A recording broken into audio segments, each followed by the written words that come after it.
অনেক স্বাস্থ্যকর খাবার। আপনার মতো দানব শরীরের অধিকারী হব, কিন্তু আমার এমন শরীরের প্রয়োজন নেই। আহান ইয়ানাকে ধমক দিয়ে বলে। থাপ্পড় চিনো? থাপড়িয়ে আবার অজ্ঞান করবো বিয়াদব মেয়ে। কথায় কথায় এত লজিক কোথাও পাও তুমি? যেভাবে বলছি ঠিক সেইভাবেই চলবে। এইটুকু একটা শরীর ভালোবাসার জন্য জায়গা খুঁজে পায় না। জামা কাপড় বের করো, অফিসে যাওয়ার জন্য আমি ফ্রেশ হয়ে আসছি। আহান ওয়াশরুমে সামনে যেতেই ইয়ানার কণ্ঠস্বর শুনে থমকে দাঁড়ায়। আহান, এই কণ্ঠস্বর আজ এমন দেখাচ্ছে কেন? যেন এই ডাকটার মধ্যে অনেক দিনের প্রত্যাশা লুকিয়ে আছে। আহান পিছন ফিরে ইয়ানার দিকে তাকে জিজ্ঞাসা করে। কি হয়েছে তোমার কণ্ঠস্বর এমন দেখাচ্ছে কেন? কিছু কি হয়েছে বলো আমায়। ধমক দিয়েছি বলে কষ্ট পেয়েছো? ইয়ানা আহানের ব্যাকুলতা দেখে বলে। আমি যদি আপনার কাছে কিছু চাই তাহলে আমায় দেবেন? হঠাৎ করে আহানের বুকটা ধুক করে ওঠে। এতটা কাতরতা নিয়ে ইয়ানা কখনো আহানের কাছে আবদার করেনি, তাহলে আজ কিভাবে ফিরিয়ে দিবে এই হৃদয় হরিণীর আবদার? আহান ইয়ানার দিকে তাকিয়ে বলে। ইয়ানা একটু শুকনো ঢোক গিলে। আল্লাহ জানে এটা শোনার পর আহান কি আবার রেগে যায়। তারপরও সাহস সঞ্চয় করে বলে। আহান, আমি বাড়ি যেতে চাই। অনেকদিন ধরে নিজের বাবা মাকে দেখি না। ভেতরটা হাহাকার করছে। কতদিন ধরে মায়ের হাতের খাবার খাই না। বাবার সাথে খুনসুটিতে মেতে উঠি না। নিজের বোনটার সাথে সময় কাটাতে পারি না। আমি বাড়ি গিয়ে নিজের পরিবারের সাথে সময় কাটাতে চাই। আহান, আপনি কি একবার আমাকে নিয়ে যাবেন? এই বলে ইয়ানা নিজের চোখ বন্ধ করে নেয়। নিঘাত আহান রেগে আছে। এই বুঝি গালে দাবাং মার্কা চটটা পড়ল, কিন্তু গালে কারোর হাতের স্পর্শ অনুভব করে ইয়ানা চোখ মেলে তাকায়। আহান ইয়ানার গালে আলতো করে ধরে বলে। বাড়ি যেতে চাও তাই তো? ঠিক আছে, আমি বিকালে অফিস থেকে এসে তোমায় পৌঁছে দিব। ইয়ানা আহানের কথা শুনে আশ্চর্য হয়ে তাকায়। এটা আহান নাকি ভালো মানুষের ভূত ভর করেছে? বাড়ির কথা শুনলেই যে ছেলে রেগে যেত সে আজ এত সুন্দর করে রাজি হয়ে গেল। ব্যাপারটা ঠিক মেনে নেওয়া যাচ্ছে না। ইয়ানা আহানের কপালে হাত রেখে অধৈর্য গলায় বলে। হজম না হলে হজমের মেডিসিন নাও, হজম হয়ে যাবে। এই বলে আহান ওয়াশরুমে ঢুকে পড়ে। ইয়ানা আহানের কথা শুনে ভ্যাবাচাকা খেয়ে যায়। কি বলে গেল এ লোক?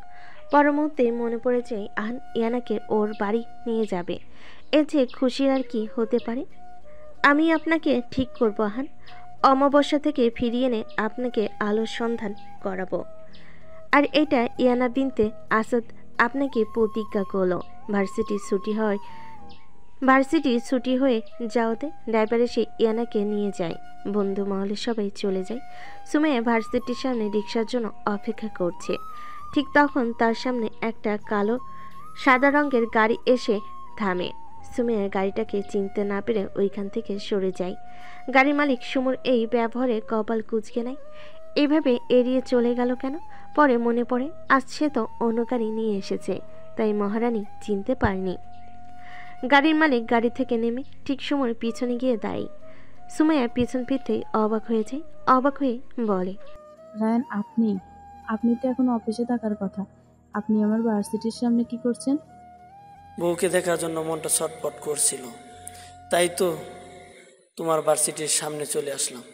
সুমুর ভিতরটা হঠাৎ হাহাকার করে ওঠে। বউ মানে? তাহলে কি রায়ান আমার সাথে প্রতারণা করলো? সুমু কাপা কাপা কণ্ঠে বলে। আপনার বউ মানে?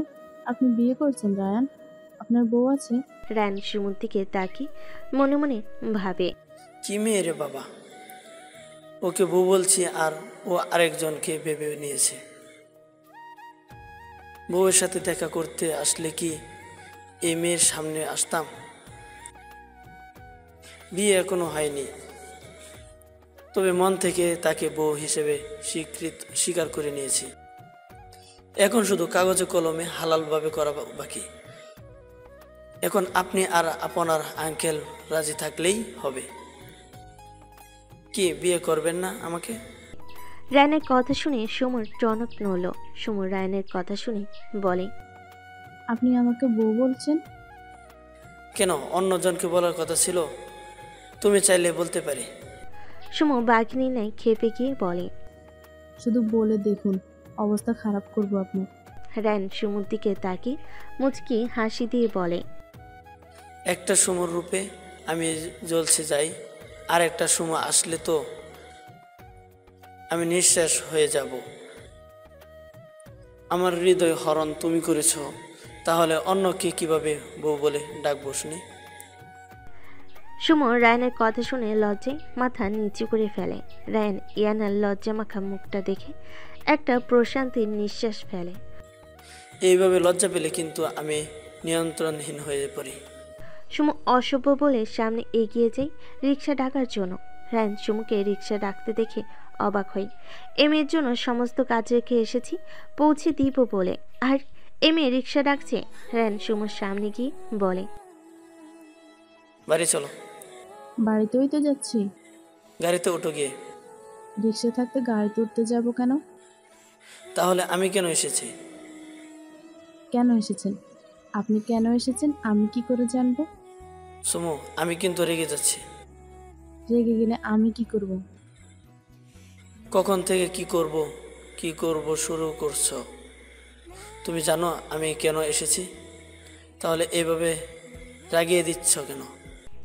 সুমো রায়ানের অবস্থা দেখে খিলখিল করে হেসে ওঠে। রাস্তায় তখন কেউ ছিল না, তাই কেউ সুমোর হাসির শব্দ শুনতে পায়নি। রায়ান অপলক দৃষ্টি ফেলে সুমোর দিকে তাকিয়ে আছে। ইস, কি সুন্দর এই হাসি! ইচ্ছে করে এই মায়াবিনীর ভালোবাসায় ডুব দিয়ে হারিয়ে যেতে। সুমো নিজের হাসিকে কোনো রকম থামিয়ে বলে, কি রায়ান, আমি তো মজা করছিলাম আর আপনি বাচ্চাদের মতো রেগে যাচ্ছেন। আমি জানি আপনি আমাকে নিতে এসেছেন, আমি তো জাস্ট ফাইজলামি করেছি। এই বলে সুমো আবারও হেসে ওঠে।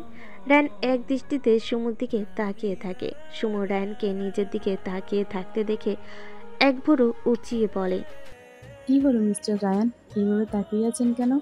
রায়ান মুচকি হাসি দিয়ে বলে, দেখছি কাউকে হাসলে এত সুন্দর কিভাবে লাগে। এই হাসির জঙ্কার হৃদয়ে জঙ্কার তোলে। ধ্যাৎ, গাড়িতে উঠুন, আপনি কিন্তু দিন দিন কবি হয়ে যাচ্ছেন। রায়ান গাড়ি দরজা খুলতে খুলতে বলে, মানুষ প্রেমে পড়লে কবি হয়, তাহলে আমি আর এমন কি? আমাদের নিরামিষ আহান যদি আস্তে আস্তে আমিষ হতে পারে, তাহলে আমি কি ভুল বললাম? হ্যাঁ ঠিক বলেছেন। আমরা যখন জানতে পারি আহান ভাইয়া আর অগ্নি চৌধুরী এক ব্যক্তি, তখন খুব খারাপ লেগেছিল। ইয়ানাকে কিভাবে বিয়ে করেছে সব মিলিয়ে ঘৃণা করতাম, কিন্তু এখন আর আমরা ঘৃণা করি না। আহান ভাইয়া সত্যিই ইয়ানাকে ভালোবাসে। আমরা দেখছি আহানের চোখে ইয়ানার জন্য ভালোবাসা ছটফট করা।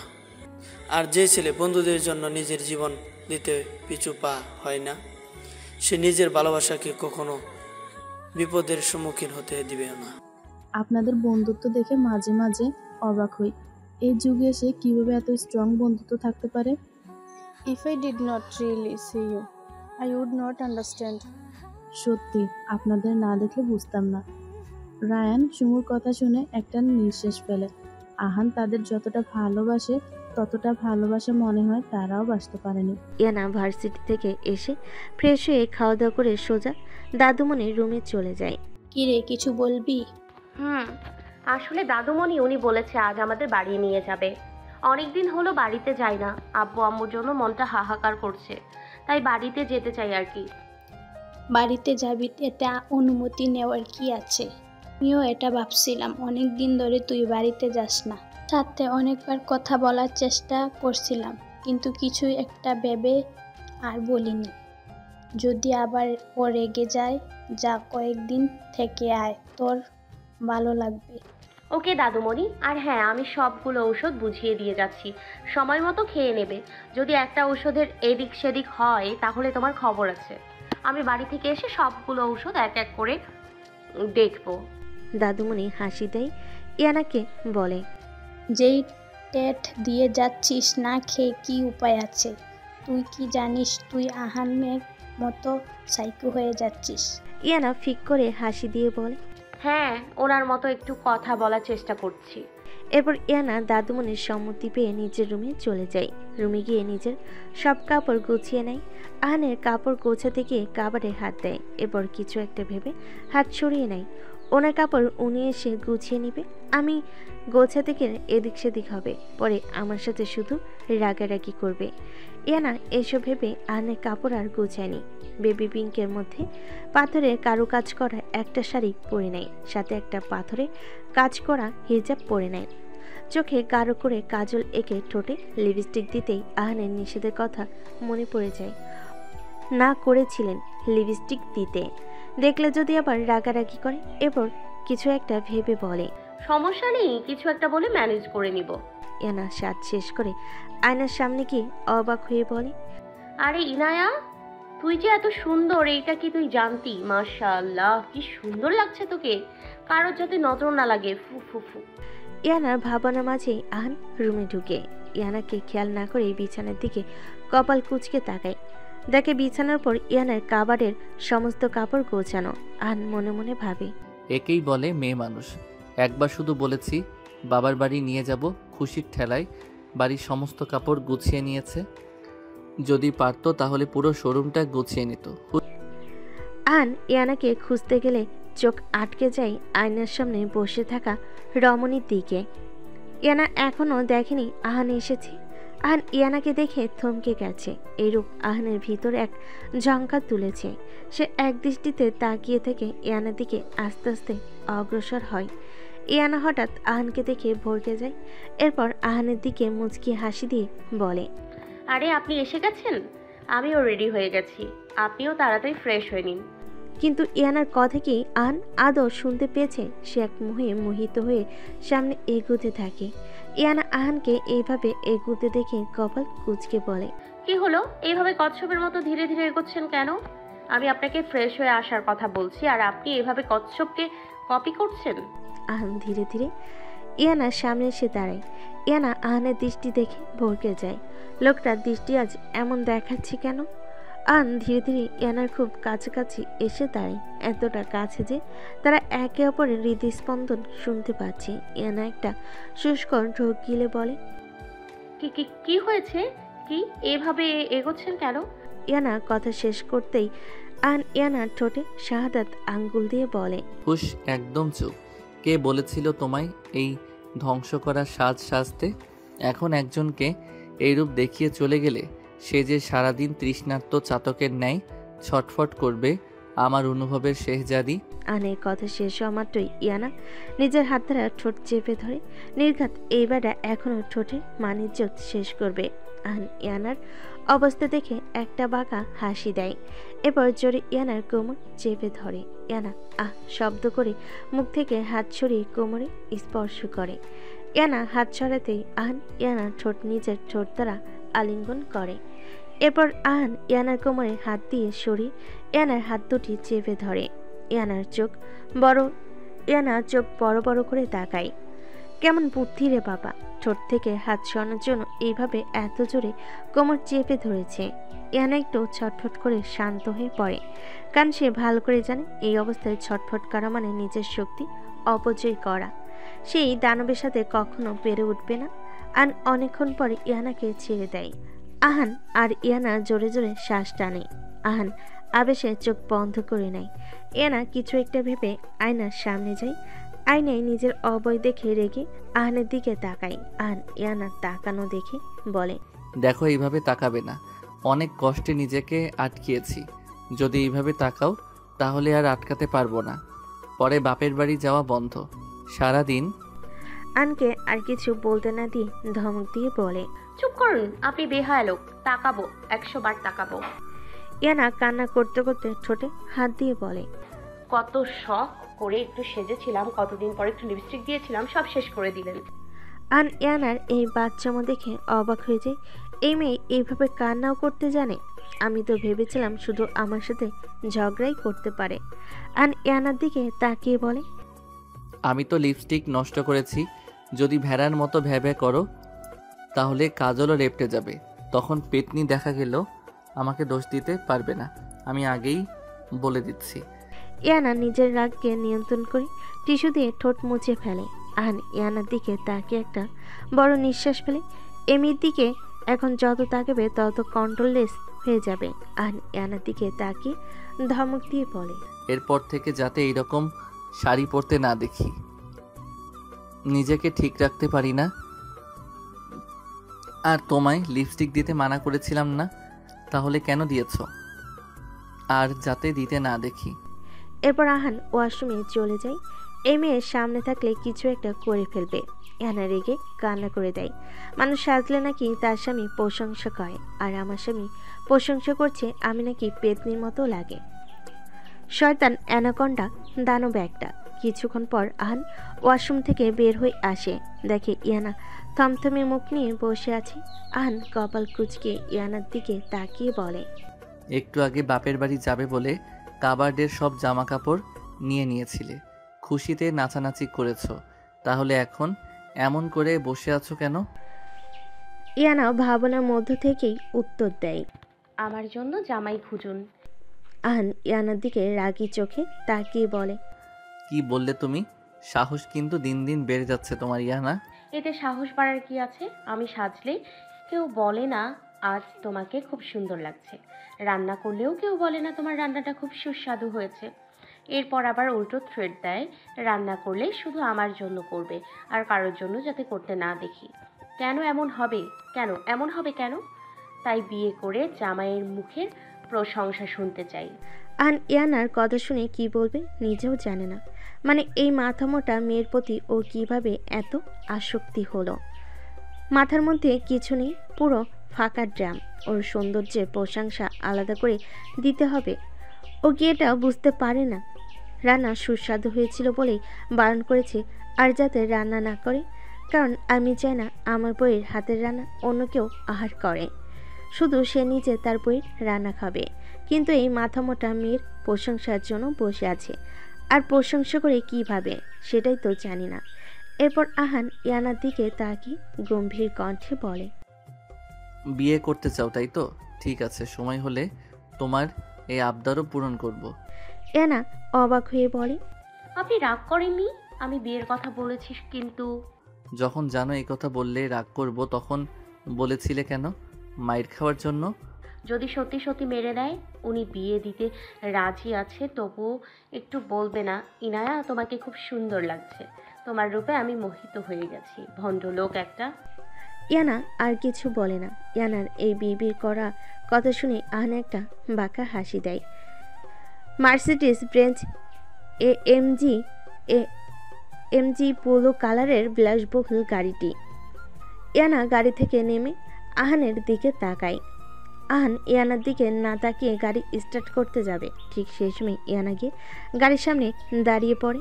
আহান গাড়ি স্টার্ট দেওয়ার সাথে সাথে নিয়ন্ত্রণ করে ফেলে। ভয়ে আহানের কলিজা কেঁপে ওঠে। ইয়ানার বোকামির জন্য রাগটা মাথায় চেপে বসে। যদি গাড়িটার ব্রেক না করতে পারত তাহলে কি হতো? এমের ধারণা আছে। আহান রেগে গাড়ি থেকে নেমে ইয়ানার গালে ঠাস করে এক চড় লাগায়। তারপর সাথে সাথে বুকের মাঝে জাপটে ধরে, বুকের সাথে চেপে ধরে ধমক দিয়ে বলে, মরার শখ জেগেছে? গাড়ির সামনে গিয়েছো কেন ইডিয়েট? এখন যদি কিছু হয়ে যেত তাহলে আমার কি হতো তোমার কোনো ধারণা আছে? ইয়ানাও বুঝতে পারেনি আহান এভাবে রেগে যাবে। ও তো আহানকে আটকাতে গিয়েছিল। ইয়ানা কান্না করতে করতে বলে, আমি তো আপনাকে আটকাতে গিয়েছিলাম, আমাকে নামিয়ে দিয়ে আপনি চলে যাচ্ছেন, বাড়ির ভেতর ঢুকছেন না, তাই আমি গাড়ির সামনে গিয়েছিলাম। আমি জানতাম আপনি আমার কিছু হতে দেবেন না। আহান একটা গভীর শ্বাস ছেড়ে ইয়ানার মাথায় চুমু দিয়ে বলে, এমন বোকামি যাতে আর কখনো করতে না দেখি। আমি গাড়ি যদি এখন নিয়ন্ত্রণ করতে না পারতাম তাহলে তোমার ধারণাও নেই কি হতে পারত। ইয়ানার চোখের পানিতে আহানের শার্ট ভিজে যাচ্ছে। আহান ইয়ানার কান্নার শব্দ পেয়ে বিরক্তি নিয়ে বলে, তুমি তো আগে এমন ছিলে না ইয়ানা। আগে কিছু বললে রুখে দাঁড়াতে, আর এখন কিছু বললেই ভ্যাবে করে কান্না করে দাও কেন? ইয়ানা আহানের বুক থেকে মাথা তুলে চোখের পানি মুছে বলে, জানি না এখন কেন শুধু কান্না পায়। আপনি বাড়ির ভেতর চলুন। আহান গাড়ির দিকে এগুতে এগুতে বলে, তোমার বাবার বাড়ি আমি যাব কেন? তুমি যেতে এসেছো, তুমি যাও। ইয়ানা পিছন থেকে আহানের হাত ধরে বলে, আমার বাবার বাড়ি আর আপনার কিছু হয় না। আহানে কোনো রেসপন্স না পেয়ে ইয়ানা রেগে বলে, যেতে হবে না আপনার। শ্বশুরবাড়ি গেলে তো অনেক কিছু নিয়ে যেতে হয়, তাই যেতে চাচ্ছেন না। হাই ইনায়া, শেষ পর্যন্ত তোর কপালে একটা কিপটা জামাই পড়লো। আচ্ছা আগে বল, আমার গালে কি থাপ্পড়ের দাগ দেখা যাচ্ছে? মানে গাল কি লাল হয়ে গেছে? আহান ইয়ানার কথা শুনে তাজ্জব বনে গেল। মানে অগ্নি চৌধুরীকে কিপটা বলছে এই মেয়ে? Like seriously? আহান ইয়ানার দিকে এক পলক তাকিয়ে আর কিছু বলে না, গাড়িতে উঠে স্টার্ট দেয়।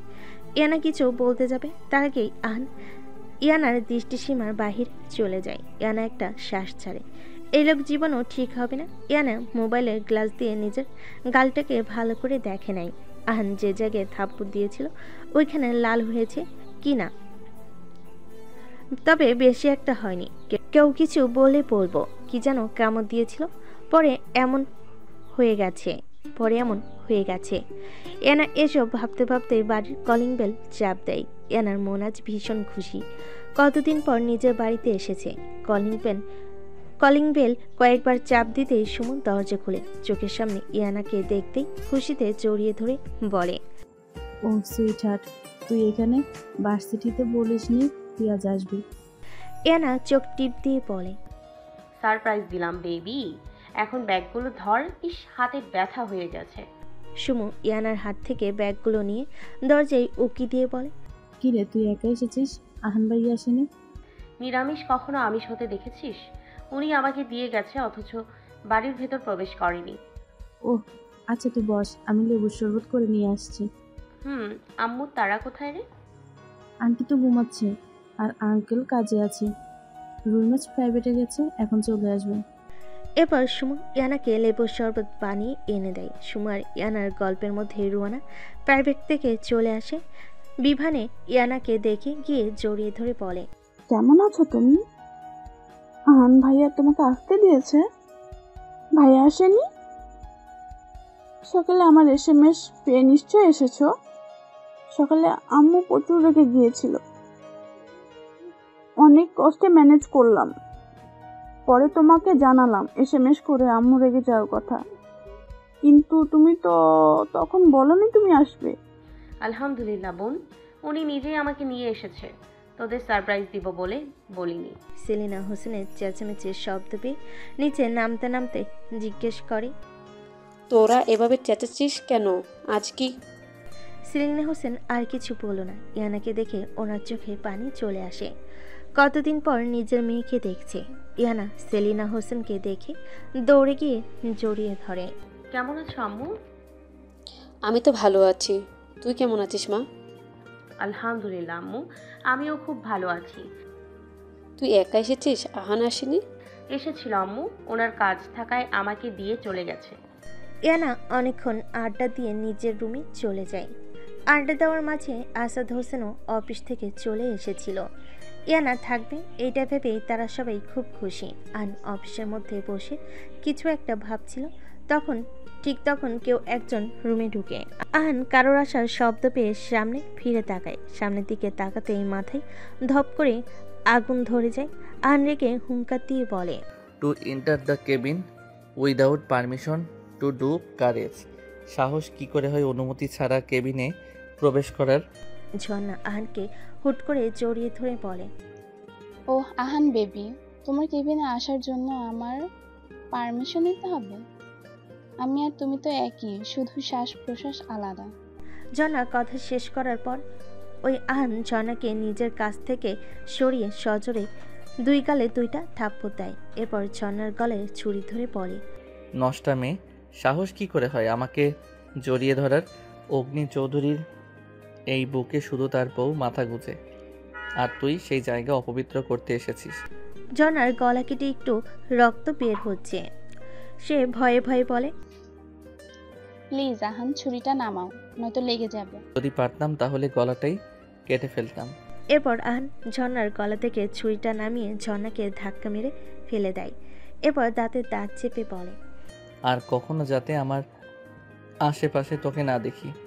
একটা আঙ্গুল হারিয়েছিস, যদি বাড়াবাড়ি করিস তাহলে রুহুটাই দেহ থেকে আলাদা করে দিব। এরপর ঝর্ণা নিচ থেকে উঠে রাগে ফুঁসতে ফুঁসতে আহানের কেবিন থেকে বের হয়ে যায়। ইয়ানা ফ্রেশ হয়ে ঘুমিয়ে পড়ে। ঘুম থেকে উঠে দেখে রাত ঈশার আজান দিয়ে দিছে। এরপর ফ্রেশ হয়ে নামাজ পড়ে নেয়।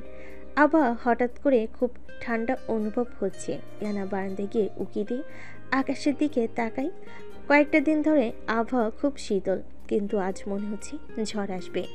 ইয়ানা কিছু একটা ভেবে নিচে চলে যায়। নিচে গিয়ে দেখে সুমা আর সেলিনা হোসেন টেবিলে খাবার সাজাচ্ছে। সেলিনা হোসেন ইয়ানাকে দেখে বলে, তুই ঘুম থেকে উঠে গেছিস? এক্ষুনি ডাক দেওয়ার জন্য রুইকে পাঠাচ্ছিলাম। খাওয়া দাওয়া করে আবার রেস্ট নিস। এরপর সবাই একসাথে বসে খাওয়া দাওয়া শেষ করে। ইয়ানা খাওয়া শেষ করে কিছুক্ষণ আড্ডা দিয়ে নিজের রুমে চলে যায়। রুমে গিয়ে দেখে ঝিরঝির করে বৃষ্টি পড়ছে। ইয়ানা তাড়াতাড়ি করে জানালাগুলো লাগিয়ে নেয়। বৃষ্টি দেখে ইয়ানার ঠোঁটের কোণে হাসি ফুটে ওঠে। আজকেও ওর রুমে নেই, ইচ্ছে মতো বৃষ্টিতে ভিজতে পারবে, কেউ কিছু বলবে না। ইয়ানা খুশি মনে বারান্দার লাইট জ্বালিয়ে বেলকনিতে চলে যায়। খোলা আকাশের নিচে দাঁড়াতেই ইয়ানার স্নিগ্ধ শরীরে বৃষ্টির ফোঁটা পড়তে থাকে। ইয়ানা নিজের পরনের শাড়িটাকে কোমরে গুজে দিয়ে দুহাত প্রসারিত করে আকাশে পানে তাকায়। কিন্তু হঠাৎ কারোর ঠান্ডা স্পর্শে সহসা কেঁপে ওঠে। এই রাতে এখানে আবার কে আসলো? ভূত নয় তো আবার? ইয়ানা ভয়ে চোখ বন্ধ করে পিছনে ফিরে তাকায়। ভয়ে ধীরে ধীরে চোখ খুলে সামনে থাকা অবৈকে দেখে অবাক দৃষ্টি নিক্ষেপ করে তাকায়। ইয়ানা কিছু বলতে যাবে, তার আগে ইয়ানার শাড়ি ভেদ করে উন্মুক্ত কোমর চেপে ধরে নিজের সাথে মিশিয়ে নেয়। ইয়ানা আহানের চোখ দেখে ভরকে যায়। আহানের হাতের ঠান্ডা স্পর্শ পেয়ে ইয়ানা লজ্জায় চোখ জোড়া বন্ধ করে নেয়। কিছু একটা মনে পড়তে ইয়ানা আবার চোখ মেলে আহানের পানে তাকায়। আহান এখনও ইয়ানার দিকে দৃষ্টি নিবদ্ধ করে রেখেছে। ইয়ানা একটু স্বাভাবিক হয়ে আহানের দিকে কপাল কুঁচকে বলে, আপনি না আসবেন না বলেছিলেন, তাহলে এখন এসেছেন কেন? ভণ্ড লোক, যখন আমি বলেছিলাম তখন এইভাবে বলেছিলেন কেন? ঘোড়ার মতো গাড়ি নিয়ে দৌড়ে চলে গিয়েছিলেন। ইয়ানার কথা আহানের কর্ণে পৌঁছাতেই আহান ইয়ানার দিকে কপাল কুঁচকে তাকায়। ইয়ানা আহানের তাকানো দেখে বলে, একদম এইভাবে তাকাবেন না। তখন আসেননি, এখন এসেছেন কেন? আহান ইয়ানার দিকে কপাল কুঁচকে বলে, তোমার কি আর কোনো গালি আছে আমাকে দেওয়ার জন্য? মনে তো হচ্ছে সব ঢেলে দিয়েছ। আর আমি তখন এসে কি করতাম? বউকে কি নিজের কাছে পেতাম? একটুর জন্য পেতাম না। সঠিক সময় এসেছি, এতে অবাক হওয়ার কি আছে? বাড়ির ভেতর ঢুকেছেন কিভাবে? মানে দরজা তো লাগানো ছিল তাহলে? আহান ইয়ানার কপালে ডিপলি কিস দিয়ে বলে, এই নিয়ে তোমার ভাবতে হবে না। যেভাবেই আসি পরিশেষে তোমার কাছে তো আছি। ইয়ানা জেদ ধরে বলে, না, আপনাকে বলতেই হবে কিভাবে এসেছেন। আহান বিরক্তি নিয়ে বলে, আরে আশ্চর্য, যেভাবেই আছি। তোমার এত জানার আগ্রহ কেন? আপনি বলবেন কি বলবেন না? আমি কিন্তু রেগে যাচ্ছি আহান। আহান ঠোঁট কামড়ে বলে। ইয়ানা দাঁতে দাঁত চেপে বলে, বলতে হবে না আপনাকে, ভণ্ড লোক, জানার আর আগ্রহ নেই। আহান ধমক দিয়ে বলে, শব্দ চয়ন ঠিক করো বেয়াদব মেয়ে। কথায় কথায় এত গালি কোথা থেকে পাও তুমি? আবার এইসব বাক্য উচ্চারণ করলে থাপড়িয়ে অজ্ঞান করব। ইয়ানা ভেঙচি কেটে আহানের থেকে সরিয়ে নেয়। বৃষ্টির পানিতে ইয়ানার শাড়িটা শরীরের সাথে লেপ্টে আছে। আহানও ভিজে একাকার অবস্থা। ইয়ানা আকাশ পানে এক দৃষ্টিতে তাকিয়ে থাকে। এই লোককে কিছু বলা মানে একটা ধমক খাওয়া। আজ পর্যন্ত একটা কথার উত্তরও সে ভালোভাবে পায় না। তাহলে কেন কিছু বলবে? কিছু বলবে না সে। আসলে আহান অফিস থেকে সোজা ইয়ানাদের বাড়িতে চলে আসে। গাড়ির ভিতর থেকেই রুয়ানার মোবাইলে ফোন দেয় দরজা খুলে দেওয়ার জন্য। ইয়ানার যখন মোবাইল ছিল না, তখন আহানের মোবাইল দিয়ে রুয়ানার সাথে কথা বলেছে। তখন সে নম্বর সেভ করে রেখেছিল। আহান রুয়ানার মোবাইলে ফোন দিতেই রুয়ানা রিসিভ করে। পরে এসে দরজা খুলে দিয়ে যায়। বাসা কেউ জানে না আহান এখানে এসেছে। আহান যেহেতু আগে থেকেই ইয়ানার রুম চিনে, তাই সোজা ইয়ানার রুমে ঢুকে পড়ে। রুমে এসে দেখে ইয়ানা নেই। কিছু একটা মনে পড়তে বারান্দার দিকে অগ্রসর হয়। ইয়ানাকে দেখে আহান চোয়াল শক্ত করে ফেলে। এই মেয়ে ঠান্ডার মাঝে বৃষ্টিতে ভিজছে, জ্বর যে আসবে সেই খেয়াল আছে। আহান রেগে ইয়ানার কাছে যায়, কিন্তু ইয়ানার এই ধ্বংসাত্মক রূপ কি আহানকে রেগে থাকতে দিয়েছে? কি করে রাগ করবে এই মায়াবিনীর সাথে, যাকে দেখলে আহানের শক্ত মনটাও ছটফট করে। নিজের প্রতি নিয়ন্ত্রণ হারিয়ে ফেলে এই মেয়েকে দেখলে। আর ইয়ানার অবয় ধীরে ধীরে পর করছে, শাড়ি লেপটে গিয়ে শরীর প্রত্যেকটা ভাঁজ বোঝা যাচ্ছে। আর নীরবে নিজের চোখ জোড়া বন্ধ করে নেয়, এরপর বিড়বিড় করে বলে, তোমাকে চিনতে গিয়ে, অনুভব করতে গিয়ে আরও বেশি আসক্ত হয়ে পড়ি। তোমার থেকে যতই দূরে যেতে চাই, মিশে যাই নিঃশ্বাসে প্রশ্বাসে। কেন তোমার প্রতি এত আসক্ত হয়ে পড়ি আমি? কি আছে তোমার মধ্যে যা অগ্নি চৌধুরীর আজও অজানা? আমার জীবন তো তখনই সুন্দর ছিল যখন তুমি ছিলে অপরিচিত আর আমি ছিলাম আমার মধ্যেই সীমাবদ্ধ। তখন কোনো কিছু হারানোর ভয় ছিল না, কিন্তু এখন তোমাকে হারানোর ভয় কাজ করে প্রতি সেকেন্ডে, প্রতি মুহূর্তে। নিঃশেষ করে দিচ্ছ তুমি আমায়। এতটা আসক্ত না করলেও পারতে আমার অনুভবের শেহজাদি। আর নিজের চোখ জোড়া খুলে ইয়ানার দিকে দৃষ্টি নিক্ষেপ করে। ইয়ানের এই ধ্বংস করা অবয় মুহূর্তের মধ্যেই আহানের শান্ত মনকে অশান্ত করে ফেলে। আন ভুলে যায় আশেপাশের পরিস্থিতি, নিজের অবস্থান। মস্তিষ্কে শুধু ইয়ানা নামক মেয়েটি বিচরণ করছে। আন ইয়ানার কাছে গিয়ে আলতোভাবে মুখ ডুবায় ইয়ানার কোমর পর্যন্ত কেশগুলোই। ইয়ানা হালকা কেঁপে ওঠে। এই কাঁপা কি আহানের স্পর্শে নাকি আবহাওয়া ঠান্ডার কারণে? আন ইয়ানার পিঠ থেকে চুল সরিয়ে উন্মুক্ত পিঠে গাঢ় চুমু খায়। ইয়ানা কাঁপাকাঁপি কণ্ঠে বলে, সরুন, আমি রুমে যাব। আন নেশালো কণ্ঠে বলে, আই অ্যাম ইনটক্সিকেটেড বেবি। আমার যে নেশা ধরে গেছে baby. Now I want you to me like that first night. Would like to dive into you. এখন আমার তোমাকে চাই, সেই প্রথম রাতের মতো তোমার মধ্যে ডুব দিতে চাই। আনের এই নেশাত্মময় বাক্য ইয়ানার সর্বঙ্গ কেঁপে ওঠে। ইয়ানা একটা শুকনো ঢকিলে বলে, কিন্তু আহান, এইটা তো আমার বাড়ি, এখানে। আন ইয়ানার ঠোঁটে আঙ্গুল দিয়ে বলে, হোয়াট হ্যাপেন? অগ্নি চৌধুরী তার স্ত্রীকে ভালোবাসতে গেলে কি এখন জায়গা বুঝে বাসতে হবে? ভালোবাসার জন্য জায়গার প্রয়োজন নেই, হোক সেটা গাড়ি, ওয়াশরুম বা শ্বশুর বাড়ির বারান্দা। বউ যেখানে থাকবে, ভালোবাসা সেখানেই বিচরণ করবে। ইয়ানা আহানের কথা শুনে লজ্জায় মাথা নিচু করে ফেলে। ইস, কি লজ্জাজনক কথাবার্তা! আল্লাহ কি ওনাকে সৃষ্টি করার সময় একটু লজ্জা দেয়নি? কিভাবে নির্লজ্জদের মতো কথা বলে যাচ্ছে। আর ইয়ানার ভাবনার মাঝে ইয়ানার থুতনি ধরে একটু উপরে তুলে নিজের ওষ্ঠ দ্বারা আঁকড়ে ধরল ইয়ানার ভেজা ওষ্ঠদ্বয়। ইয়ানা আবেশে নিজের চোখ জোড়া বন্ধ করে নেয়, কিন্তু আহানের চুমুর গভীরতা ধীরে ধীরে তীব্র হতে থাকে। একের পর এক ওষ্ঠের ঘর্ষণে ইয়ানার নাজেহাল অবস্থা। আহানের চুমুর বেগ এতটাই তীব্র ছিল যে ইয়ানার ঠোঁট কেটে তরল লোহিত রক্ত গড়িয়ে পড়ে। ইয়ানা ব্যথায় নাক মুখ খিচে ফেলে। ব্যথার ফলে চোখ দিয়ে জল গড়িয়ে ঝিরঝির করা বৃষ্টির পানির সাথে মিশে যাচ্ছে। ইয়ানা তবু নিশ্চুপ। ইয়ানা নিশ্চুপ থাকা আহানের উন্মাদনা আরও বেড়ে যায়। আহান ইয়ানার পুরো শরীরকে নিজের আয়ত্তে নিয়ে ফেলে, যেখান থেকে ইয়ানা চাইলেও আসতে পারবে না। আহানের হাতের বিচন ইয়ানার শরীরে গভীর থেকে গভীর হচ্ছে। ইয়ানা আহানের উন্মাদনার সাথে পেরে না উঠে একসময় সমস্ত শক্তি ছেড়ে দিয়ে বারান্দায় রাখা কাউচের উপর বসে পড়ে। আহান নিজের শার্ট খুলে ইয়ানার সামনে যেতে ইয়ানা অস্পষ্ট শব্দে উচ্চারণ করে বলে, আহান, রুমে চলুন, এখানে। আহান ইয়ানার আর কিছু বলতে না দিয়ে পুনরায় নিজের ঠোঁটটা ইয়ানার ঠোঁটে আলিঙ্গন করে।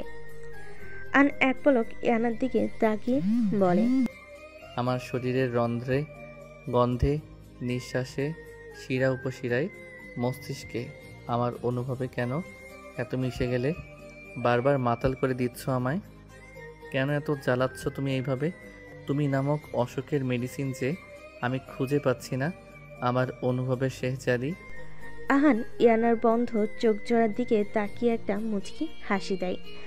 আহান ইয়ানার গলদেশে নিজের ঠোঁট ছোঁয়, প্রত্যেকটা ছোঁয় দাগ এঁকে যাচ্ছে। ইয়ানা নিশ্চুপ হয়ে আহানের ভালোবাসা নামক ব্যথা সহ্য করতে থাকে। তার মনের মধ্যে চলছে আত্মসমর্পণের অনুভূতি। ইয়ানা চোখ বুজে আহানের ভালোবাসার সমুদ্রে ডুব দিতে থাকে। রজনী গভীর থেকে গভীর হতে থাকে। দুই মানবী চলে যায় এক অন্য ঘোরে, যেখানে তারা ছাড়া আর কেউ নেই। ধরণীতে বৃষ্টির ফোঁটা কমতে থাকে। তাদের একে অপরের ভালোবাসা দুজনকে মন থেকে পবিত্র করেছে। আবারও দ্বিতীয়বারের মতো তারা ডুবতাই ভালোবাসার অতল সাগরে। আজ তাদের ভালোবাসার সাক্ষী হয়ে রয়েছে রাতের মেঘাময়ী আকাশ। সকলের ভালোবাসা এভাবেই পূর্ণতা পাক। ভালোবাসা সুন্দর যদি সে নিজের হয়। রাতে তিমিরকে বিদায় জানিয়ে ধরণীতে সূর্যের কিরণ ছড়িয়ে পড়ে। জানালার পর্দা ফাঁক করে সেই আলো এসে ঘরে আশ্রে পড়ে। আকাশে এখন আর কোনো মেঘের আভাস নেই। রাতের এই ভালোবাসাময় বৃষ্টি পড়ে আকাশ আজ এক অন্যরূপে সেজেছে। প্রকৃতির পুনরাবৃত্তিগুলোতে অসীম নিরাময়ের কিছু রয়েছে। শীতের পর বসন্ত আসে আর রাতের পর একটা মিষ্টি সকাল। প্রকৃতি হলো সরলতার পূর্ণ এক যৌগিক আশ্রয়। তাই তো তিমিরের সাথে সাক্ষাৎ করিয়ে আলোর সন্ধান দেখাই। আন শাওয়ার শেষ করে এসে ইয়ানাকে ডাক দেয়। ইয়ানা এখনও কাঁথা মুড়ি দিয়ে শুয়ে আছে। আন ইয়ানার সারা শব্দ না পেয়ে গম্ভীর কণ্ঠে বলে, ইয়ানা, আমি জানি তুমি ফজরের নামাজ পড়ে আবার শুয়েছ, তার মানে তুমি এখনো সজাগ। নাটক করার প্রয়োজন নেই, উঠো তাড়াতাড়ি। ইয়ানা কাঁথার নিচ থেকে মাথা তুলে লজ্জে পিটপিট করে আহানের দিকে তাকায়। আহান ইয়ানার দিকে তাকাতেই দেখতে পাই ইয়ানার ঠোঁটে ছোট ছোট কামড়ে থাক। ইয়ানা এই অবস্থা দেখে আন দুই ঠোঁট চেপে হাসি সংবরণ করে। ইয়ানা আহানকে এইভাবে হাসতে দেখে ভরকে যায়। ওকে কি আজ খারাপ দেখতে লাগছে? এ লোক এইভাবে হাসছে কেন? ইয়ানা ভালোভাবে নিজেকে পরখ করে মুখে হাত দেয় কিছু আছে কিনা বোঝার জন্য। ইয়ানার গলায় হাত দিতে ব্যথায় নাক মুখ কুচকে ফেলে। ইয়ানার গলায় আহানের দেওয়া স্পর্শ থেকে ক্ষত হয়ে গেছে। ইয়ানা আহানকে হাসতে দেখে রেগে জিজ্ঞাসা করে, ছাগলের মতো এইভাবে হাসছেন কেন? সকাল সকাল কি তেঁতুল গাছের পেতনি ভর করেছে? আন ইয়ানার কাছে সে দুগাল ধরে বলে, পেতনি ভর করেছে তো। কেন তুমি পেতনিকে চিনো না? আপনাকে পেতনি ভর করেছে মানে? এই আপনি আহান তো নাকি আমার বরের রূপ ধরে এসেছেন? আন ইয়ানার অবস্থা দেখে কি বলবে বুঝতে পারে না। মানে এ মেয়ে ভূত প্রেতে বিশ্বাস করে, লাইক সিরিয়াসলি? আহান ইয়ানার দিকে তাকিয়ে বলে, পেতনিটা আমার আসক্তি হয়ে গেছে। এরপর আন ইয়ানাকে নিজের দিকে আঙ্গুল তাক করে বলে, দেখো সেই পেতনি কাল রাতে কিভাবে আমাকে আছড়ে দিয়েছে। ইয়ানা আহানের দিকে তাকায়, দেখে সত্যি আহানের পুরো শরীরে নখের আঁচড়। ইয়ানা লজ্জায় মাথা নিচু করে ফেলে।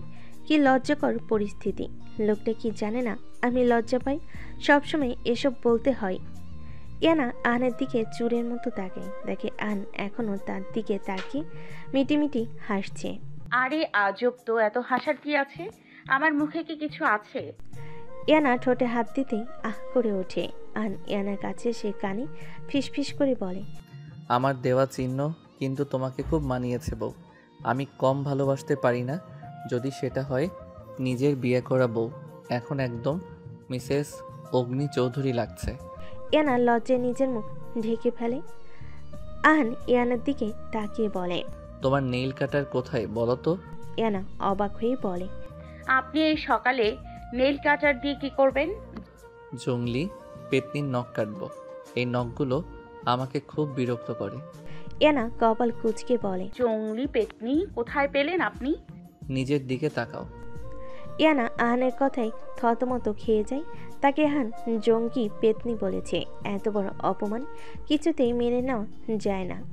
আহান ইয়ানার শব্দ না পেয়ে ধমক দিয়ে বলে, কি হলো বলছো না কেন? কোথায় রেখেছো নেইল কাটার? আমি এই নখ কাটবো না।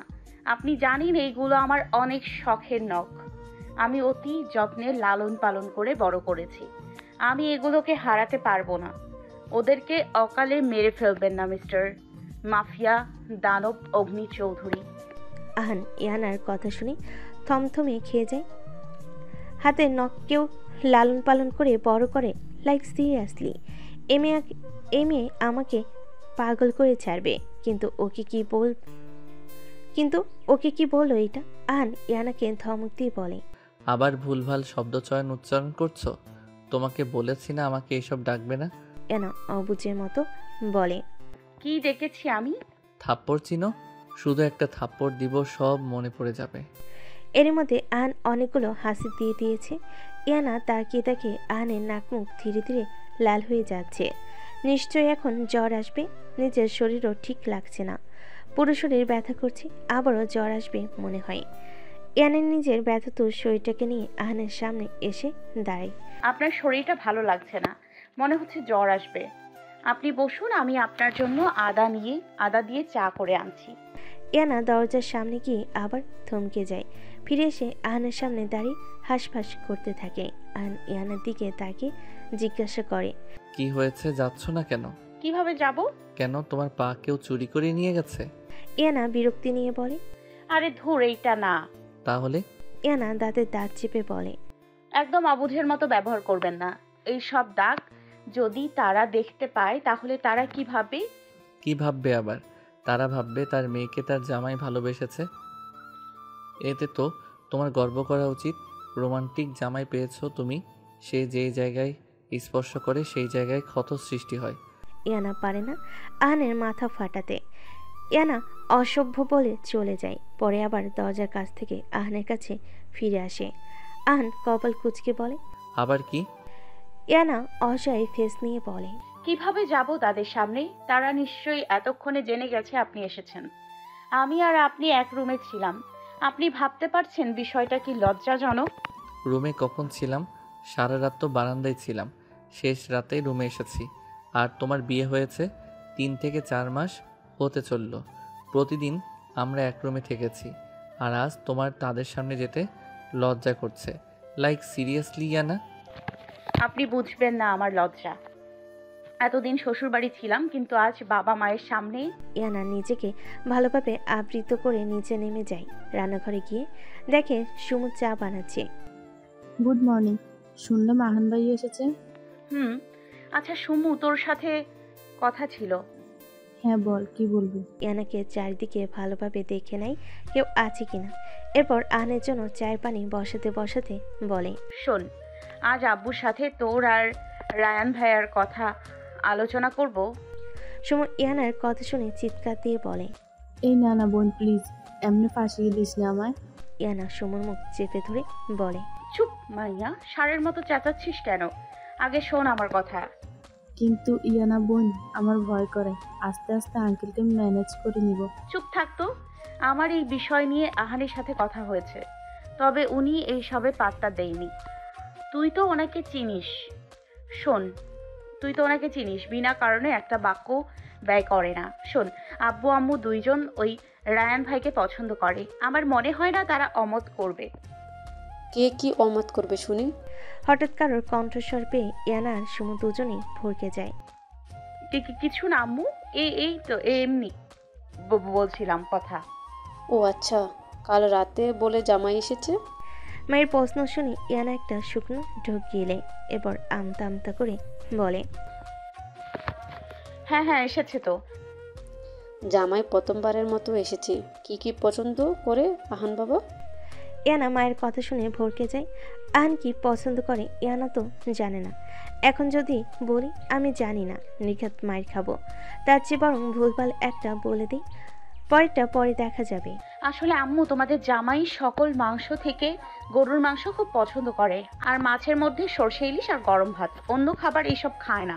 ইয়ানা বলে একটা ঢোক গিলে এর মধ্যে চা হয়ে যায়। ইয়ানা আহানের জন্য আসাদ হোসেনের একটা লুঙ্গি নিয়ে যায়। বৃষ্টিতে ভেজার কারণে প্যান্ট ভিজে গেছে। এই ভেজা প্যান্ট পরে থাকলে আর বাজেভাবে ঠান্ডা লাগবে, কিন্তু উনি তো কখনো লুঙ্গি পরে না। লুঙ্গি দেখলে কি আবার রেগে যাবে? ইয়ানা অনেক কিছু ভেবে আহানের কাছে যায়। গিয়ে দেখে আহান সোফায় হেলান দিয়ে চোখ বন্ধ করে বসে আছে। ইয়ানা আহানের কাছে গিয়ে কপালে হাত দেয়। কপালে হাত দিতেই ইয়ানা আটকে ওঠে।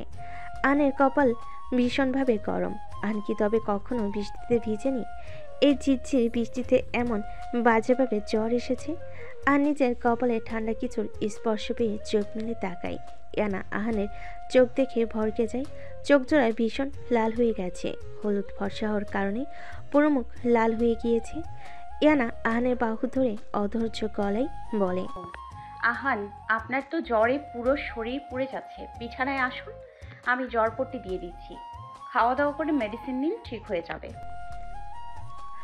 আহান এই ব্যাকুলতা দেখে মুচকি হাসি দিয়ে বলে, এই সামান্য জ্বরে অগ্নি চৌধুরীর কিছু হয় না, তাই এত অধৈর্য হওয়ার প্রয়োজন নেই। ইয়ানা প্রায় কান্না করার মতো অবস্থা, জ্বরে গা পড়ে যাচ্ছে।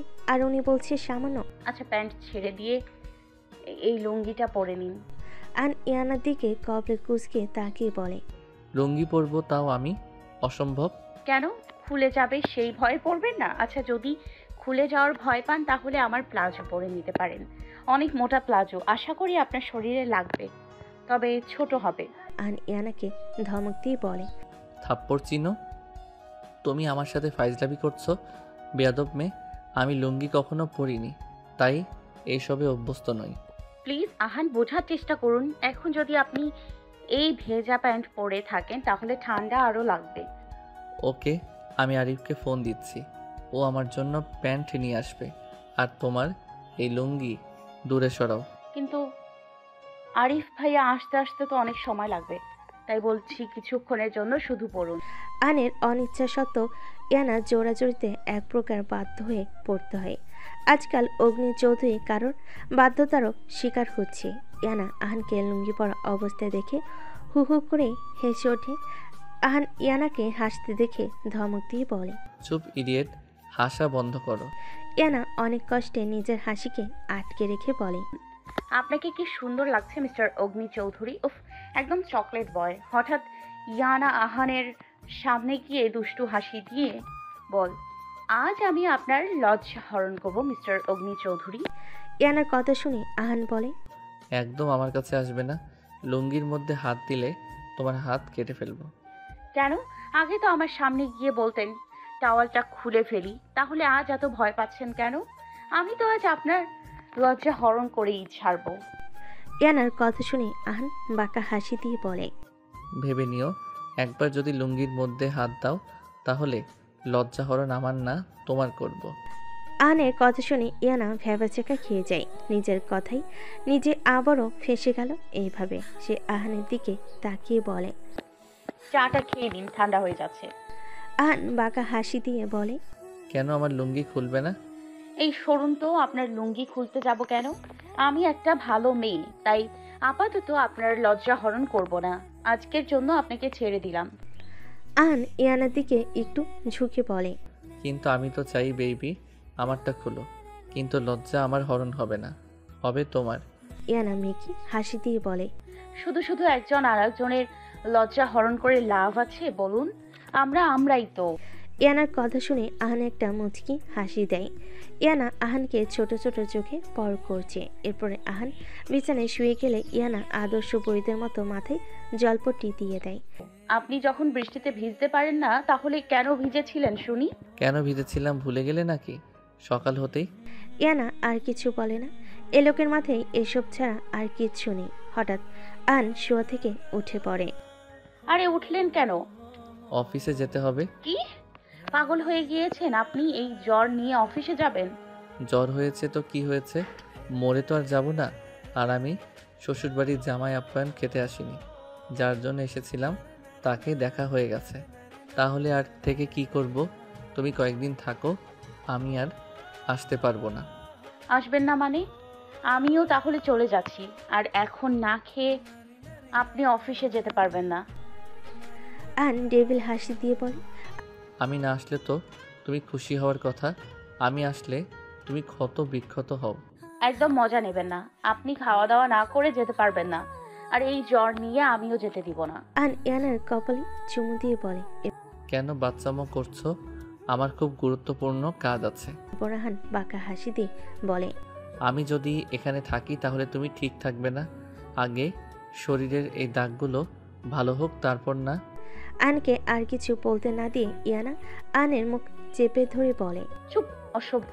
আর নিজের পরনে লুঙ্গি ছেড়ে দিয়ে প্যান্ট পরে নেয়।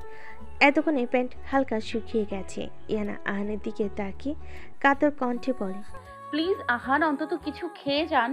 আম্মু খুব ভালোবেসে আপনার জন্য খাবার বানিয়েছে। আপনি যদি না খান তাহলে আম্মু খুব কষ্ট পাবে। আমার আম্মুও তো আপনার আম্মুর মতোই, তাই না? মায়ের কথা মনে পড়তে আহানের মুখটা ধক করে ওঠে। চোখগুলো জ্বরের কারণে একটু লাল হয়েছিল, এখন মনে হচ্ছে ফুলকি বের হবে। কিন্তু আহান কি রাগ করেছে নাকি মায়ের কথা শুনে নিজের চোখের পানে সংবরণ করার চেষ্টা চালাচ্ছে? ইয়ানা আহানের অবস্থা দেখে ঘাবড়ে যায়। সরি, আমি কথায় কথায় আপনার আম্মুর সাথে তুলনা করে ফেলেছিলাম। আচ্ছা, আপনার খেয়ে যেতে হবে না, তবুও রাগ করবেন না প্লিজ। আহান নিজেকে শান্ত করে বলে। খেয়ে যাব। ইয়ানা আহানের কথা শুনে চিৎকার দিয়ে বলে। সত্যি? আহান গম্ভীর কণ্ঠে বলে। তবে এই 2 দিন আমি আসতে পারবো না, তাই এই 2 দিনেরটা এখন একটু পুষিয়ে দাও। ইয়ানা অবুঝের মতো বলে। কি দিব? আর নিজের ঠোঁটের দিকে ইশারা করে বলে, ভালোবাসার পরশ। ইয়ানা লজ্জায় মাথা নিচু করে ফেলে। সে কখনো আহানকে আলিঙ্গন করেনি, এখন হঠাৎ করে কিভাবে করবে। কি হলো, দাও, নয়তো আমি কিন্তু খেয়ে যাব না। ইয়ানা পড়েছে মহা বিপদে। আহানের সামনে দাঁড়িয়ে হাঁসফাঁস করছে। আর ইয়ানার দিকে তাকিয়ে বলে, ঠিক আছে, দিতে হবে না, আমি চলে যাচ্ছি। আহান দরজার কাছে যেতেই ইয়ানা পিছন থেকে বলে, ঠিক আছে, দিচ্ছি। আহান ইয়ানার সামনে এসে দাঁড়ায়, কিন্তু ইয়ানা তো আহানের বক্ষ পর্যন্ত কিভাবে আহানের ঠোঁট ছুঁইবে। 6 ফুট ছেলের কাছে 5 ফুট মেয়ে তো চিনে পুটি।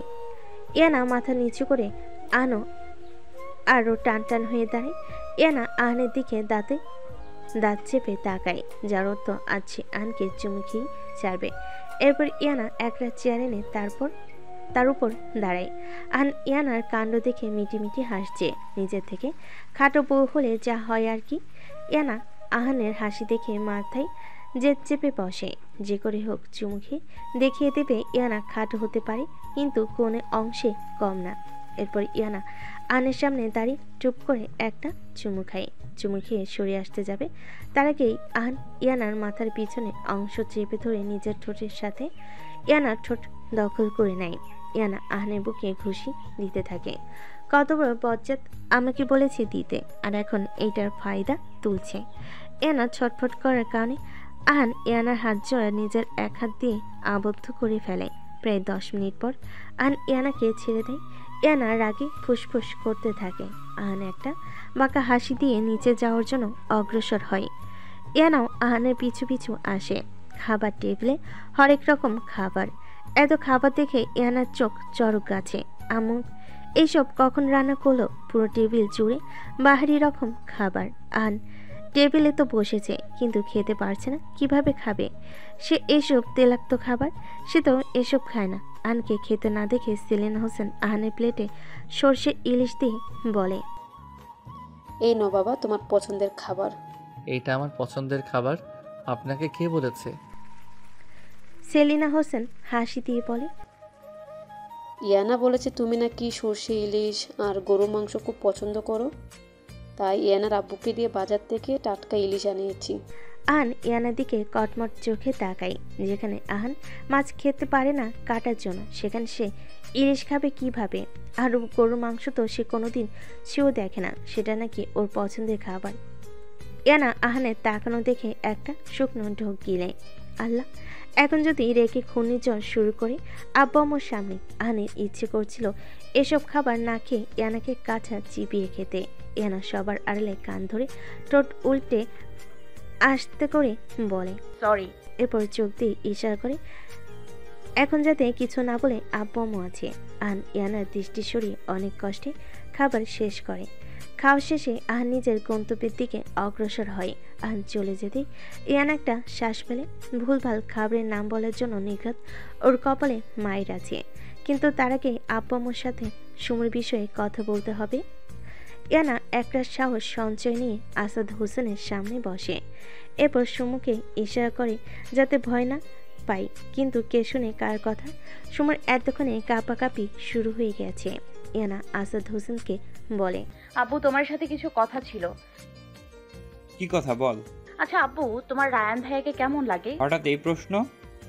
তুমি বলো না কেমন লাগে, মানে ওনার চরিত্র, শিষ্টাচার, এভরিথিং কেমন লাগে? আসাদ হোসেন হাসি দিয়ে বলে, ছেলেটাকে আমার খুব ভালো লাগে। কত সুন্দর, ভদ্র, নম্র একটা ছেলে। এই যুগে পাওয়া খুব কঠিন ব্যাপার। আহান চৌধুরীর বন্ধু হলেও ওর মতো উগ্র ও অভদ্র না। ইয়ানা আসাদ হোসেনের কথাই সম্মতি জানিয়ে বলে, ঠিক বলেছ আব্বু, আহান একদম ভালো ছেলে না, কিন্তু রায়ান ভাইয়া খুব ভালো। আহান হচ্ছে উগ্র, ডেভিল আর কত কি, কিন্তু রায়ান ভাইয়া খুব ভালো। তুমি দেখলে না কিভাবে আমাদের পাশে দাঁড়িয়েছিল? যখন তুমি হসপিটালে ভর্তি হয়েছিলে? সুমু আহাম্মকের মতো ইয়ানার দিকে তাকিয়ে আছে। বদনাম করছি আহানের নামে? কালোই তো বলল আহান খুব ভালো, কিন্তু কেন? কোনো এক কারণে সে এখন হয়ে গিয়েছে, কিন্তু আজ অনায়াসে বাজে কথা বলে যাচ্ছে। কিন্তু ইয়ানা তো রায়ানকে উপরে ওঠানোর জন্য এসে বলছে যাতে আঙ্কেলের মন নরম হয়। হাই ইয়ানা, কি বুদ্ধি তোর মাথায়! নিজের স্বামীকে ছোট করে অন্যকে বিয়ে দিতে চাইছিস? বলো তো একটা। ইয়ানার কথা শুনে আসাদ হোসেন বলে, আহান এত খারাপ? তোর কোনো ক্ষতি করেনি তো? তোর মা আর রুয়ানা বলেছে আহান নাকি তোকে খুব যত্নে রেখেছে, তাহলে খারাপ বলছিস কেন? ইয়ানা ভেবেচাকা খেয়ে যায়, মনে মনে বিড়বিড় করে বলে, বেশি বলে ফেললাম নাকি? একটু কম বলতে পারতি ইনায়া। এখন কি বলবো আমি? ইয়ানা মিথ্যা হাসি দিয়ে বলে, আরে ছাড়ো তো আব্বু, উনি আমার সাথে কখনো খারাপ ব্যবহার করে না, এমনকি জীবনে একটা ধমকও দেয় না। তবে আজ আমি তোমার সাথে রায়ান ভাইয়ার সম্পর্কে একটা কথা বলতে এসেছি। কি বলবি? ইয়ানা একটা শ্বাস ছেড়ে বলতে যাবে, তার আগেই সুমোর শব্দ পেয়ে রান্নাঘরের দিকে তাকাই, দেখে সুমোর হাত থেকে পানির গ্লাস পড়ে গিয়েছে। মায়া ভয়ে কাঁপাকাঁপি শুরু করে দিয়েছে গাধি। এনা ওইদিকে পাত্তা না দিয়ে বলে, আব্বু আসলে হয়েছেটা কি? কি হয়েছে বল। আসলে রায়ান ভাইয়া সুমুকে পছন্দ করে, এখন উনি তাকে বিয়ে করতে চায়। এনা একশ্বাসে চোখ বন্ধ করে নেয়। এখন আপু রেগে গিয়ে বলবে বাংলা সিনেমার ভিলেন বাবাদের মতো করে, এই বিয়ে হতে পারে না, আমি বেঁচে থাকতে এই বিয়ে জীবনেও মানব না। এনার ভাবনার মাঝেই আসাদ হোসেনের হাসি মিশ্রিত কথা কানে ভেসে আসে। সত্যি কথা নাকি? আমি তো আর ভেবেছিলাম রানের সাথে সুমুর বিয়ের কথা বলবো, কিন্তু ওরা তো আগে থেকেই পছন্দ করে রেখেছে, তাহলে আমার কষ্টটা একটু হালকা হলো। এনা আসাদ হোসেনকে জড়িয়ে ধরে বলে, থ্যাংক ইউ আব্বু মেনে নেয়ার জন্য। তুমি এখন কষ্ট করে নিজের রিনা খান বউকে মানিয়ে নিও। এরপর ইয়ানা চলে যায় সুমুর কাছে, কিন্তু রান্নাঘরে সুমু নেই। ইয়ানা কয়েকবার ডাক দেওয়ার পর সুমু টেবিলের নিচ থেকে বেরিয়ে আসে। ইয়ানা সুমুকে টেবিলের নিচ থেকে বের হতে দেখে অবাক হয়ে বলে, চোরের মতো টেবিলের নিচে গিয়ে লুকিয়েছিস কেন? নাকি ওইখানে বসে রায়ান ভাইয়ের সাথে রোম্যান্স করছিলি? সুমু ভয়ে ভয়ে বলে, বাজে কথা বন্ধ কর আর বল আঙ্কেল কি বলেছে। ইয়ানা কান্নার অভিনয় করে বলে, দেখ সুমু, আমি আব্বুকে অনেক বুঝিয়েছি, কিন্তু ইয়ানার কথা শেষ না হতে সুমু আহত সুরে বলে, বুঝেছি, আর বলতে হবে না। আঙ্কেল রাজি হয়নি তাই তো, কি আর করার, করলাম না বিয়ে। সুমু ইয়ানার হাসি দেখে কপাল কুঁচকে বলে, এইভাবে পাগলের মতো হাসছিস কেন? ইয়ানা নিজের হাসিটাকে থামিয়ে বলে, সুমু বেবি, আব্বু রাজি হয়েছে। উনি আগের থেকেই রায়ান ভাইকে পছন্দ করত আর তোর বিষয় ভেবে রেখেছিল। সুমু আলহামদুলিল্লাহ বলে নিজের চোখ বন্ধ করে নেয়। এরপর ইয়ানার দিকে তাকিয়ে রেগে বলে, দেখছিলাম যখন জানবি আব্বু মেনে নেয়নি তখন তোর মুখটা কেমন লাগবে, জাস্ট দেখার মতো ছিল। সুমু ইয়ানাকে থাপ্পড় দিতে দিতে বলে, শয়তান মাইয়া, তুই জানিস আমার জীবন বের হয়ে যাচ্ছিল, মনে হয়েছিল আমার পৃথিবী থমকে গেছে। ওহ, এত ভালোবাসিস তুই রায়ান ভাইয়াকে, আমাদের শান্তির রানী? তবে তোকে একটা চুম্মা দেওয়া দরকার। নো, আমি চুম্মা চাই না, তুই আমাদের পুরো হল্লা পার্টিকে ট্রিট দিবি। বড় লোক বেটার বউ হয়ে ট্রিট চাস কেমন বোন? ইয়ানা ভেঙচি মেরে বলে, বড় লোক না কচু, জীবনে একদিন বাইরে নিয়ে যায়নি।